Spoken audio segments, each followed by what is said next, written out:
Welcome दोस्तों हमारे YouTube channel ज्ञान विद्या पर। आज की क्लास में हम आपको बताएंगे कि ये जो दो घात बहुपद है इसमें जो ज्ञात करने के लिए आता है संबंध शून्यक और उसके बीच संबंध को सत्यापित कीजिए। तो आज हम आपको एकदम बेसिक से और एकदम अच्छे से समझाएंगे। उससे पहले अगर आप हमारे YouTube चैनल पर नए हो तो चैनल को सब्सक्राइब कर देना, ताकि हम जैसे ही उसका वीडियो डालें उसका नोटिफिकेशन आप तक तुरंत पहुंचे।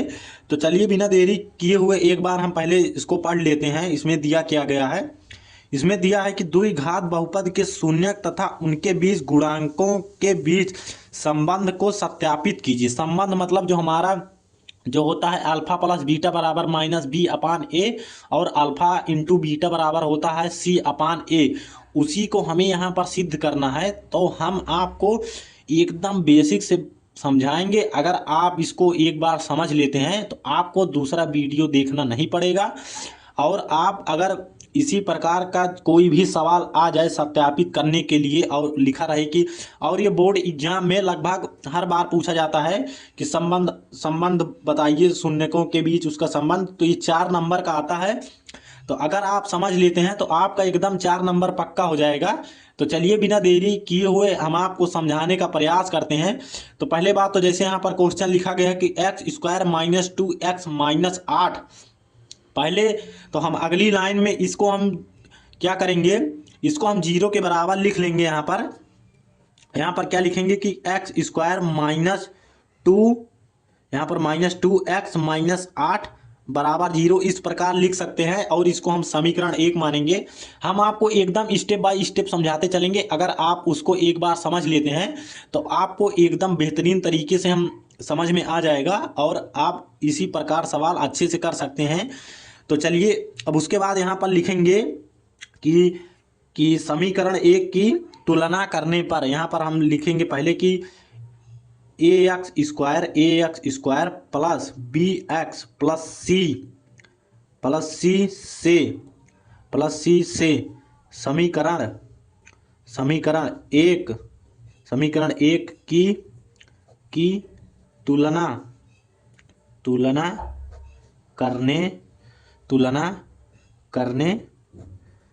करने पर, इतना आप लिखने के बाद इसको पहले आप लिख लेंगे यहाँ पर। क्योंकि देखिए एक्स स्क्वायर की जगह पे यहाँ पर क्या लिखा है, देखिए एक्स स्क्वायर की जगह पे ए बराबर यहाँ पर 3 लिखा है, तो आप लिखेंगे ए बराबर 1 लिखा है तो ए बराबर 1 लिखेंगे।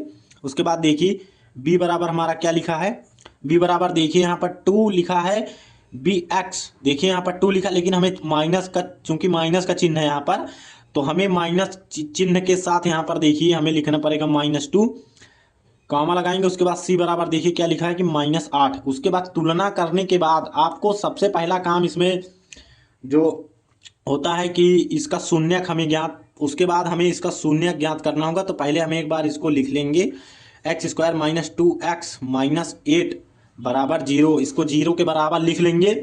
अब उसके बाद देखिए हम आपको एकदम बारीक तरीके से एकदम स्टेप बाय स्टेप समझाते चल रहे हैं। अगर आप समझ लेते हैं तो आपको दूसरा वीडियो नहीं देखना पड़ेगा।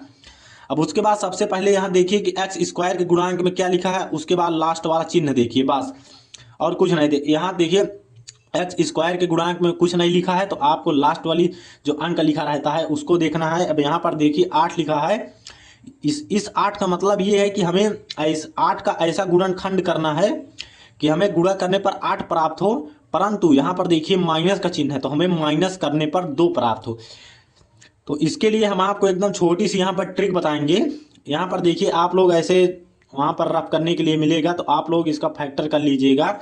फैक्टर करने के लिए यहाँ पर देखिए यहाँ पर 4 हो जाएगा, फिर 2 काटेंगे 2, 2 काटेंगे 1, इसका आप जोड़ा बना लीजिए 4 का और इसका 2 का बना लीजिए। अब यहाँ पर देखिए आप इसी प्रकार चाहे जितनी बड़ी संख्या लिखी हो सब का कर सकते हैं। अब आप लोग यहाँ पर देखिए 4 दूना 8 और 4 में से हम 2 घटाएंगे तो हमें क्या प्राप्त होगा, 2x मतलब 2 प्राप्त होगा। तो हम यहाँ पर अगली लाइन में यही लिखेंगे कि 2 माइनस का चिन्ह लगाएंगे। अब यहाँ पर 2x नहीं लिखेंगे, यहाँ पर इसकी जगह पे हम लिखेंगे कि 4 माइनस 2 यहाँ पर x लिखेंगे -8 बराबर 0। अब यहाँ पर देखिए कि 4 दूना 8 हो जाएगा और 4 में से हम 2 घटाएंगे तो हमें पुनः 2 प्राप्त हो जाएगा यहाँ पर। अब उसके बाद यहाँ पर देखिए एक्स स्क्वायर, इधर से हम माइनस का गुणा करेंगे और इधर से एक्स का करेंगे, तो यहाँ -4x हो जाएगा, इसका माइनस और इस माइनस का प्लस हो जाएगा, यहाँ 2x, यहाँ -8 हो जाएगा, बराबर 0 हो जाएगा। अब यहाँ पर देखिए हमने आपको बताया है कि इसका इन दोनों का जोड़ा लो और इन दोनों का, इसमें से देखो कॉमन क्या है, तो इसमें देखो यहाँ एक्स स्क्वायर है और यहाँ पर -4x है, यहाँ पर x कॉमन दिख रहा है तो हम x कॉमन ले लेंगे, यहाँ पर बचेगा x -4, क्योंकि यहाँ से x निकल गया। अब जब यहाँ पर x -4 आ गया तो आपको यहाँ पर कुछ नहीं सोचना है कि बस आपको यहाँ जो आया है वही ब्रैकेट में, निश्चित है कि वही ब्रैकेट में वो आएगा। तो यहाँ पर देखिए यहाँ पर x लिखा नहीं गया है तो यहाँ पर हम +2 कॉमन लेंगे। यहाँ पर आप लोग कहोगे कि प्लस कैसे आ गया, तो यहाँ पर देखिए इसमें जो ब्रैकेट में आएगा वही ब्रैकेट में मतलब आएगा, उसके आगे वही ब्रैकेट में आएगा, इतना तो आप लोगों को पता ही है। अब उसके बाद यहाँ हम ऐसा कॉमन लें कि इस प्लस का हम अंदर ब्रैकेट में गुणा करेंगे तो हमें फिर से माइनस प्राप्त हो जाए। तो माइनस प्राप्त करने के लिए हमें किसी भी चिन्ह में, मतलब कि माइनस प्राप्त करने के लिए हमें जब उसमें प्लस का गुणा करेंगे तभी हमें माइनस प्राप्त होगा। तो यहाँ पर देखिए यहाँ पर प्लस आ गया। अब उसके बाद यहाँ पर देखिए x माइनस, अब यहाँ पर देखिए 8 में अगर हम 2 से भाग देंगे यहाँ पर तो हमें क्या प्राप्त हो जाएगा, 4 प्राप्त हो जाएगा, बराबर 0 हो जाएगा। अब यहाँ पर देखिए एक बार x +2 हो जाएगा और एक बार क्या हो जाएगा x -2 बराबर 0। अब एक बार हम इसको 0 के बराबर रखेंगे और एक बार इसको 0 के बराबर रखेंगे, तो इसको हम 0 के बराबर रखेंगे तो यहाँ पर देखिए बराबर 0, तो यहाँ पर क्या आ गया x बराबर -2 आ जाएगा।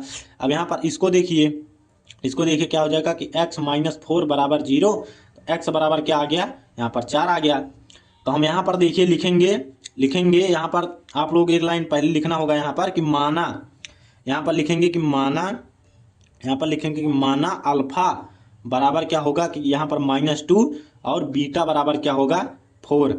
अब यहाँ पर इतना आपको जब मान लोगे तब उसके बाद आप लोग यहाँ देखिए, जब इतना मानने के बाद उसके बाद देखिए यहाँ पर आपको लिखना होगा कि शून्यकों का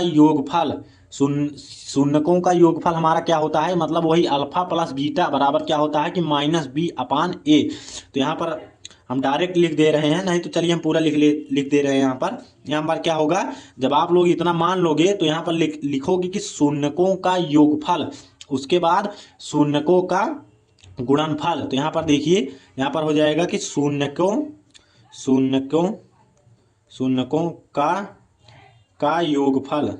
का योगफल, शून्यकों का योगफल हमारा क्या होता है, शून्यकों का योगफल होता है कि अल्फा प्लस बीटा बराबर -b/a। अब इसका ये मतलब है कि हमने जो यहाँ पर अल्फा और बीटा माना है इसका मान -b/a के मान के हमें बराबर मिलना चाहिए। तो यहाँ पर देखिए क्या हो जाएगा, यहाँ पर हम बराबर का चिन्ह लगाएंगे।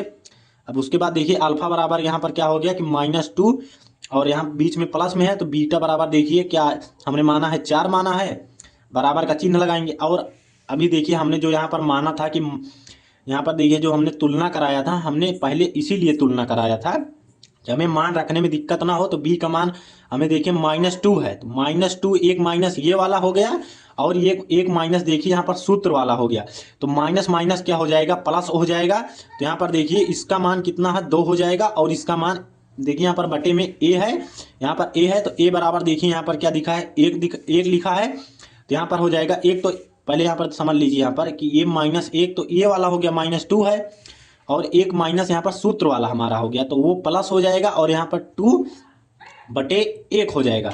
अब यहाँ पर देखिए यहाँ पर हम यही लिख दे रहे हैं, नहीं तो चलिए यहाँ नीचे लिख दे रहे हैं। अब यहाँ पर देखिए क्या हो जाएगा कि माइनस है और यहाँ पर प्लस है, तो प्लस माइनस क्या होगा, माइनस होगा।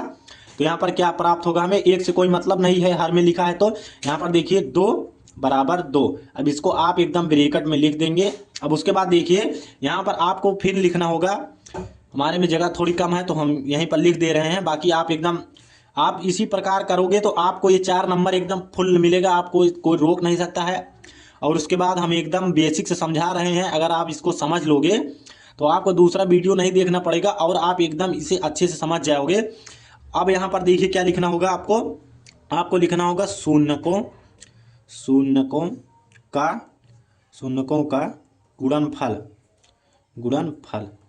यहाँ पर हम लाइन खींच दे रहे हैं, यहाँ पर एक शून्यकों का गुणनफल क्या होता है, यहाँ पर हम लिख दे रहे हैं शून्यकों का गुणनफल होता है कि अल्फा इंटू बीटा बराबर क्या होता है कि C/A। अब अल्फा इंटू बीटा देखिए यहाँ पर अल्फा का मान क्या है -2 है, इसका मतलब गुणा। अब बीटा का मान देखिए यहाँ पर 4 हमने रखा है। अब यहाँ पर आप C का मान यहाँ देखिए जो हमने तुलना कराया था, C बराबर कितना है -8 और A का मान कितना है 1। तो यहाँ पर देखिए C का मान हम -1 रखेंगे और इसका मान 1। अब यहाँ पर देखिए बटे में 1 लिखा है तो उससे कोई मतलब नहीं है हर में, तो ये क्या हो जाएगा -8 बराबर -8। इतना अगर आप कर दोगे तो आपको एकदम 4 नंबर एकदम आपका फिक्स हो जाएगा। उसके बाद अगर इस तरह का आपको कोई भी प्रश्न मिले तो मुझे उम्मीद है कि आप लोग उसे एकदम अच्छे से करोगे। और इतना जितना हमने स्टेप बाय स्टेप समझाया है, अगर आप इतना कर देते हो तो आपको एकदम 4 नंबर मिल जाएगा। और मुझे उम्मीद है कि आप लोगों को समझ में आ गया होगा। तो और आप कमेंट में ज़रूर बताना कि आपको यह सवाल कैसा लगा। तो आज के लिए इतना ही, और वीडियो को लाइक कर देना। तो हम मिलते हैं अगली क्लास में।